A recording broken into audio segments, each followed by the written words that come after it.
What is up, everybody? Skratch coming up with another Raid Shadow Legends video. Welcome to the channel, everyone. Hope you guys are having an amazing day. How are you guys doing? Let me know in the comments down below. This video is going to be a bit different than the previous ones. Tomorrow we should be receiving the patch in-game, and that will add the new dungeon, which is amazing. And it should add the new champion rebalance, right? We got the Balinor that's getting a buff or a nerf. That's actually what we're going to check in today's video. And we're getting a couple of other champion rebalances, including Pixniel, finally, right? Now, the main thing is that a lot of people are using Balinor in clan boss, okay? So, if somebody will get Balinor, and you're gonna ask that person, what are you planning to do with Balinor, or where are you using your Balinor? They will be, I'm using him in clan boss, either in the Barrier comp, either in something like that. And they are changing Balinor now. So, a lot of people are thinking that he might actually get a nerf over a buff for the simple fact that whatever is actually changing on his kit might reduce his damage. So that's what we're going to test in today's video, guys. So at the moment, I'm on my account where the champion didn't change yet. I'm going to do a run here. Then I'm going to switch over to the test server. And we're going to see if actually the champion got a nerf or got a buff or is pretty much the same damage. A lot of people might be worried and be like, you know what? I might not be able to one-key the clan boss Ultra Nightmare after they're changing Balinor. So, for whoever is not familiar, guys, basically what exactly is going to change on his skill kit is the A3.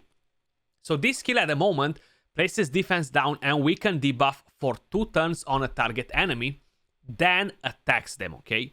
Then places a perfect veil buff on this champion. What's gonna change on this skill is that places a defense down and a weakened debuff for 2 turns on all the enemies. This cannot be resisted if Xayvia is on the same team. Then places a perfect veil buff on this champion. So basically, at the moment, the champion lands the debuffs, then he deals the damage, increasing his damage by quite a bit. After the changes, he will attack and land the debuffs at the same time, and that will not actually increase the damage. We're going to see if the coding is different. We're going to see if it's really going to make a difference, especially if you're running him on 2-to-1 ratio clan boss teams. Most people run Balinor either on Barrier, either on different sort of teams like this, where he actually gets to rotate a lot of times, and he's going to get to use this skill pretty often, so you won't really have to worry about actually dropping the defense down and weaken, right? So we're going to see if he's actually still as powerful in clan boss. And yeah, we're gonna pretty much have a look at everything that he's doing. So what I've done for the purpose of this video, guys, I actually moved all the gear from my Dracomorph, except the accessories, of course. And I'm gonna do the exact same thing on the test server. So we're gonna have the exact same gear on the champion. And we're gonna take him in for a spin in the Barrier comp. We're gonna see how he performs now and how he's actually going to perform afterwards. So these are the total stats that I have on my Balinor. You see, I have him on Relentless and a crit rate set. I have a 5.8k attack, 221 speed, 100 crit rate, and I have 273 crit damage. Now, yes, when you are using your Balinor, you do not need 100% crit rate, okay? The team needs toxic sets and all that. I'm not here to show you a guide on how to create your Barrier comp. Today, we're going to test if he's actually getting buffed or he's actually getting a small nerf in the process, okay?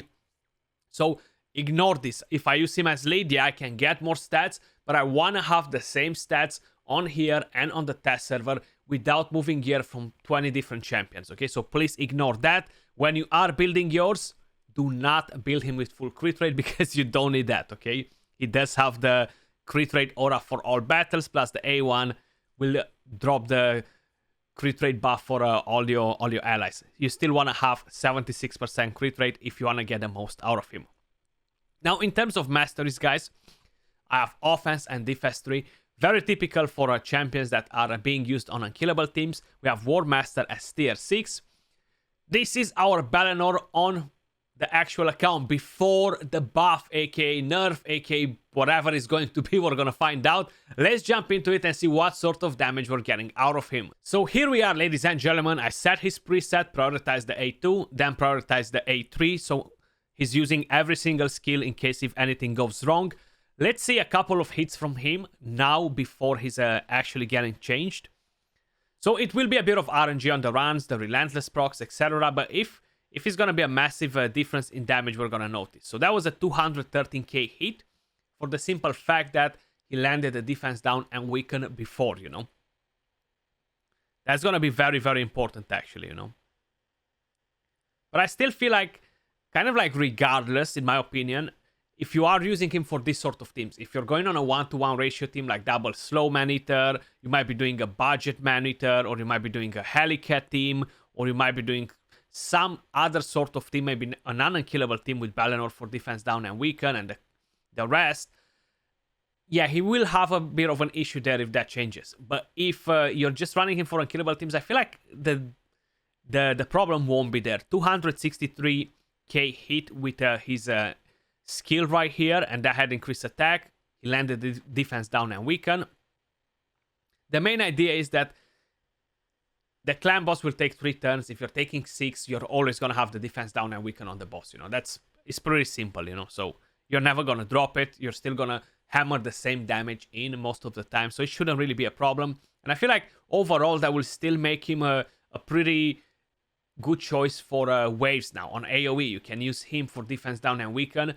Especially that we don't really have many void champions to do this, you know. I mean, we have Venus, we have Lydia. You might need some champions to do this, and with Xavier, they're just not gonna get resisted. He's not gonna get resisted on it, and that's gonna be pretty nice for dungeon waves if you're gonna be able to create a nice synergy for a team, for end game or progression maybe in your team. It's gonna be pretty hard though to kind of like combine them, you know. Either you go full poisons and you forget about defense down, either you're kind of like trying to combine something. We're going to give it a go as well. We're going to try to throw in a quick team for one of the dungeons to see what we're getting out of it. But this is pretty much how his damage goes at the moment, guys. You've seen all the numbers on the screen. I'm going to fast forward from here towards the end of the fight. We're going to kind of like get a bit of a sample with his total damage to get an idea. And if we're going to see a massive difference, a massive drop in damage, then we're going to know that, yeah, that's not really going to play out good for him. But how I mentioned, because this is a 2-to-1 ratio team, it shouldn't really create a problem. And I feel like the majority of people that are using Balinor are using him in this team. You know, that's why I'm testing it in this team, if any of you guys were wondering. But yeah, we're going to be right back once this entire run is over. Here we are, guys, near the end, the last turn.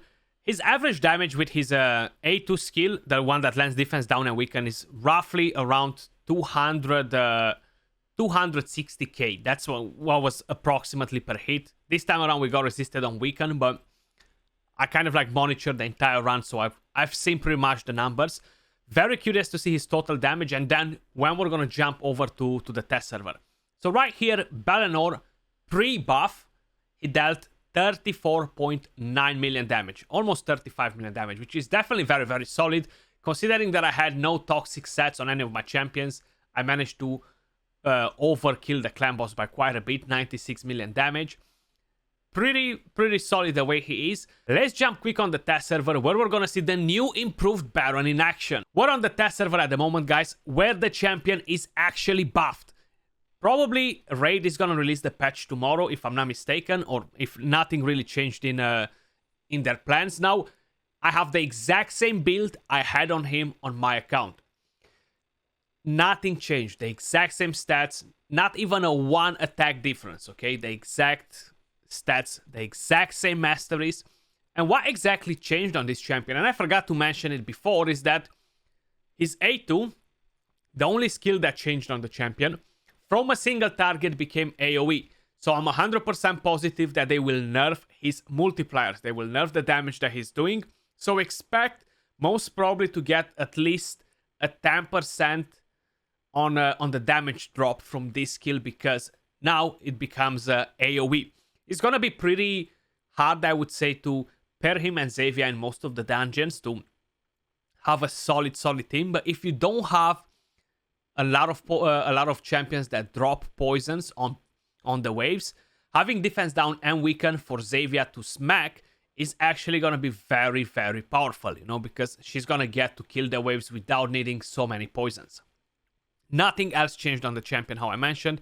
The one thing that is different, the clan boss that we have at the moment on the test server is Void Affinity. So the mastery that will give me the 8% extra damage when we're attacking targets with less than 40% HP is not going to come in place. So we're going to take the 8% in consideration at the end of the run to kind of like give us an idea. We're going to do the clan boss, then we're going to do some dungeons. So the team is ready to rumble. Let's see a bit the damage that drops out of his skill right here. So we said the average was at around 250k before, 260k, right? The very first hit starts with a 91k. If you guys remember, on the previous one, it started at around 180 or 190k, if I'm not mistaken. Once you land the defense down and weaken on these teams, it doesn't matter anymore because you're going to rotate enough, you're going to keep the debuffs on the boss without a problem. But when you're using him for other stuff, it will matter. And the damage change coming from multipliers, it will matter for a lot of people. I feel like if somebody was super close in One King Ultra Nightmare at a very moment with Balinor before, now it's going to become a bit harder for you to do the job in Ultra Nightmare. So I'm not going to waste a lot of time in here, guys. We're going to see another hit from his skill just to kind of like get an idea of the damage. We're going to get at the end of the round where we're going to see pretty much everything much better. So again, we hit for 169k hit with that skill. Let's actually jump towards the end of the fight where we're going to see everything and we're going to get our final conclusion. And here we are, guys. Turn 49. The total damage is pretty much the same now. I gotta say, he actually got a bit of a drop in damage from around 260k. That was roughly the damage before with that skill. Now he's at around 180k. Taking consideration the extra 8%. And yeah, I feel like he probably dropped approximately 20% of his damage with that skill. Not all around, with his skill only. So before he dealt 35 million damage, short of 100k. So if we're taking the 8% from masteries out because the clan boss was on full HP, not under 40%, which will be roughly around what? 8% out of the 35, around 2.8 million damage, right? That's still gonna leave us short of almost 3 million damage. Almost 3 million damage. Let's just say 500,000 to 1 million was RNG. So Balinor now actually got a nerf in clan boss. He's dealing approximately 10 to 20% less damage in clan boss, depending on the RNG. So if you were struggling with a 1 key or you were at the limit, you might have some issues starting from tomorrow when they're actually changing the patch. If we're gonna take this in the clan boss, let's just if we're gonna take this in the dungeon, if we're gonna try him in dungeons where he actually got buffed there, like there is no argument for dungeons, he actually got a buff in there.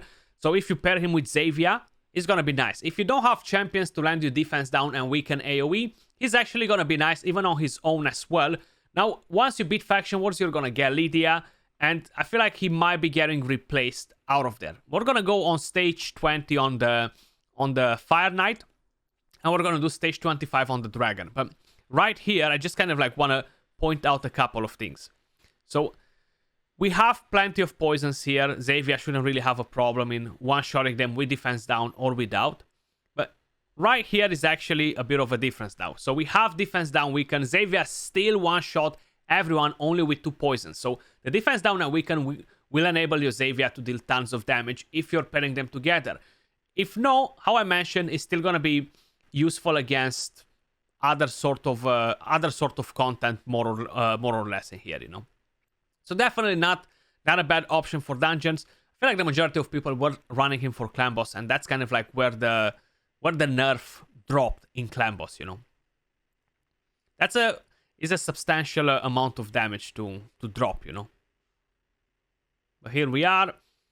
Like this, they're gonna run pretty smooth, you know. You can't really say anything about it. It dealt pretty good damage too compared with the other ones. Coldheart actually had an enemy max HP hit. She wasn't on Savage, but he's not on Savage either. And we got 773k damage from him. Pretty decent. If we're going to go over to the Dragon. Now, in the Dragon, we're actually going to take Coldheart out. And we're going to go on stage 25. And we're actually going to try with Battle Khazar just to have a bit of support if needed. So we're going to go in like this. The preset shouldn't change. Can we rack the waves with the poisons that we have from here? We should be having tons of poisons anyway, right? Like, these are plenty of poisons. 6 poisons, defense down and weaken. And we're racking them. We're gonna try without the defense down and weaken and see how Xavier performs like that. Okay, four poisons seems like they've done it, because we didn't have more than that. So 4 poisons, defense down and weaken definitely helps. If you don't have 4 poisons, it's not gonna happen. If you don't have defense down and weaken, sorry, with the 4 poisons, it's not gonna happen. For a second, I lost that. I was like, what am I saying? Skratch, what are you saying, you know? So without the defense down and weaken, Xavier will not one-shot those waves with 4 poisons. Let me just put it like that. We're actually gonna test it after this, so you guys can see that defense down and weaken will actually help it. But you need to have the entire couple. It's pretty hard to have both of the champions, and if you have other champions available, like Calvalexes and stuff like that, for whoever has that available, will be definitely much easier to run a team like that than bringing Balinor, because except the defense down and weaken, he's not really doing much here, you know? And I feel like quite a few champions would be able to fill his role, you know? 1 minute and 9 seconds for a team like this, pretty decent. He did 1.4 million damage, so we can't really complain all around about his damage, you know? I feel like that's fairly decent. So let's go in like this. Without him, let's see what's happening, you know. Okay, you had to do that, Kaimar, didn't you? Let's retry it again. Manual. So we're gonna do that. Poisons. Are you gonna crit or no? No, he didn't crit, so it's fine. We have 4 poisons only on this. You see the difference without having the defense down and weaken? That actually helps quite a bit, and it's gonna be the same on the next wave, even if we're going further ahead. But I just wanted to kind of like give you guys an idea. So final conclusion on Balinor: great buff for dungeons, bad nerf for clan boss, and I feel like the majority of people were running him on clan boss. Let me know your thoughts in the comments down below, guys. I personally don't use him in my clan boss team, but I know a lot of you guys are, and I wanna hear your thoughts. Are you planning to use him in dungeons instead now, or what's the whole situation? Much love, appreciate all of you guys watching, and I'll catch you all soon in the next one. Peace.